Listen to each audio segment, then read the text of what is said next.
గన్నవరం రూపురేఖలు మారుస్తాయి. యార్లగడ్డ విజయవాడ రూరల్ గన్నవరం నియోజకవర్గ ప్రజలు తనకు ఒక అవకాశం ఇచ్చి దీవిస్తే అభివృద్ధి పరంగా గన్నవరం రూపురేఖలు మారుస్తానని నియోజకవర్గం టీడీపీ జనసేన బీజేపీ అభ్యర్థి యార్ల వెంకట్రావు నియోజకవర్గ ప్రజలకి హామీ ఇచ్చారు. విజయవాడ రూరల్ మండలం రామర్పాడు గ్రామంలో హనుమాన్ నగర్ కాలువల కట్లపై శుక్రవారం సాయంత్రం ఆయన ఎన్నికల ప్రచారం నిర్వహించారు. గ్రామంలోని టీడీపీ జనసేన బీజేపీ నాయకులు కార్యకర్తలతో పాటు ప్రజలు యార్లగడ్డకి ఎదురెగి పూలమాలలతో దారి పొడవునా పూలవర్షం కురిపిస్తూ ఘన స్వాగతం పలికారు. టీడీపీ ప్రభుత్వం అధికారంలోకి వచ్చిన తర్వాత చేపట్టబోయే అభివృద్ధి సంక్షేమ పథకాల్ని, అలాగే గన్నవరం నియోజకవర్గంలో తాను చేపట్టబోయే సూపర్ 6 పథకాల్ని యార్లగడ్డ ప్రజలకి వివరించారు.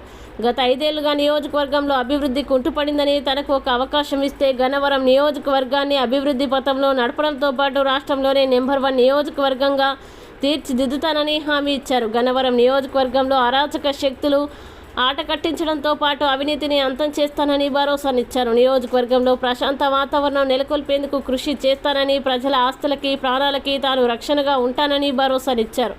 రామర్పాడు గ్రామంలోని కాల్వకట్లపై నివసిస్తున్న వారి సమస్యల పరిష్కారానికి శక్తివంచన లేకుండా కృషి చేస్తానని తెలిపారు.